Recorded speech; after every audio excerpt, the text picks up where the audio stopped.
वहीं मेरे दोस्तों, यूरोपियन मीडिया एक तरफा कहानी दिखा रहा है, इस तरफ गाज़ा की कहानी नहीं दिखा रहा और प्रोपागेंडा किया जा रहा है। ऐसे में CNN सबसे आगे है।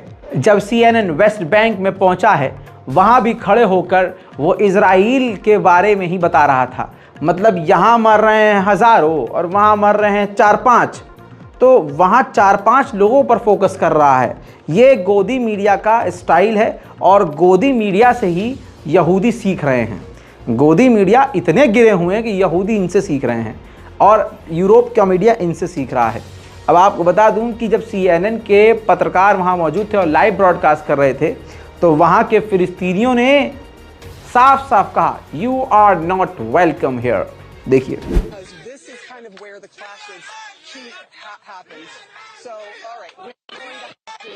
genocide supporters, you are not welcome here.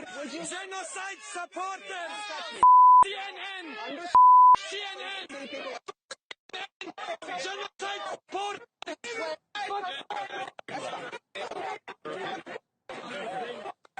All right, you see that people are very angry. They do not like the way in which that CNN has been reporting the story. You hear that, but this is we're fine. But what you are seeing. जाहिर सी बात है, लोगों का गुस्सा वाजिब है। क्या हाल किया है गाज़ा का, ये तस्वीर देख लीजिए, बिफोर आफ्टर। दोस्तों, निचली तस्वीर पहले की है, हमले से पहले की। खुद के पार्क, खुद के घर, खुद की पार्किंग, खुद के बेहतरीन खूबसूरत मकान, मिलजुल कर रहने वाली कॉलोनियाँ।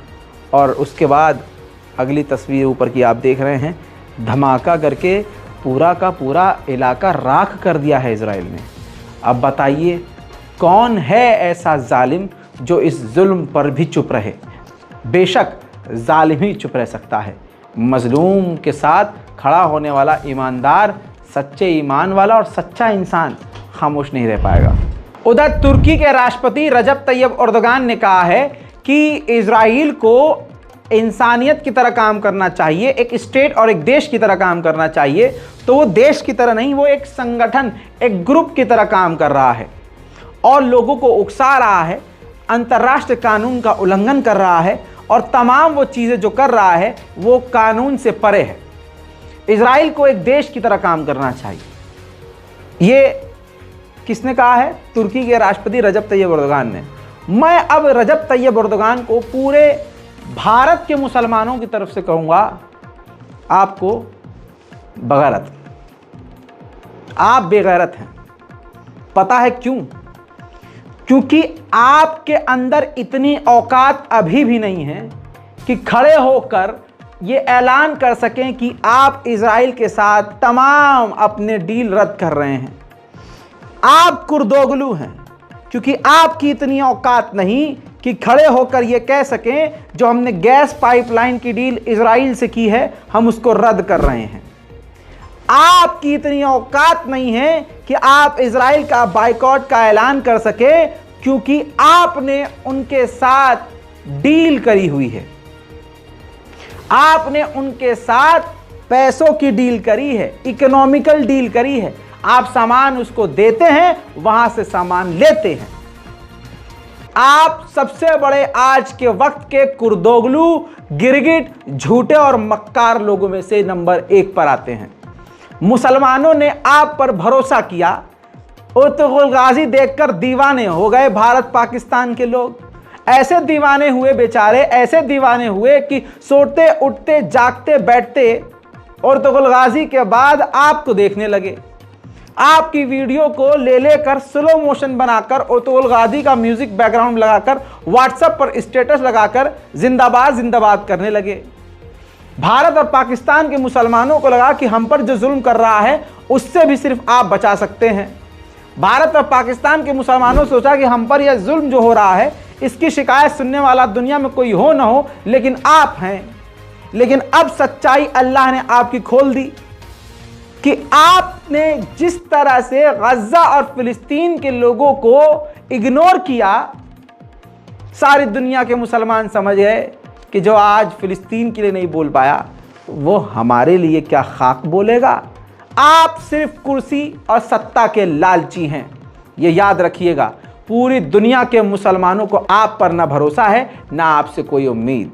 हमारे लिए सच में हमारा परवरदिगार काफ़ी है, हस्बे अल्लाह व निअमल वकील। वो आपका भी बेड़ा गर्क करेगा। और जो इस्लाम का दुश्मन है, जो इस्लाम के दायरे में रहता है, प्रोपेगेंडा चलाता है, लेकिन इस्लाम का दुश्मन होता है, वो आप हैं। क्यों? क्योंकि आप कब बोले? जब जंग के 4 दिन गुजर गए थे। तुर्की कब बोला? जब बोला दोस्तों, जब कत्लेआम नरसंहार आधा हो चुका था। वरना तुर्की की क्या मिलिट्री कमजोर है? तुर्की क्या आर्मी कमजोर है? तुर्की अपना युद्धपोत भेजता है फिर वापस बुला लेता है।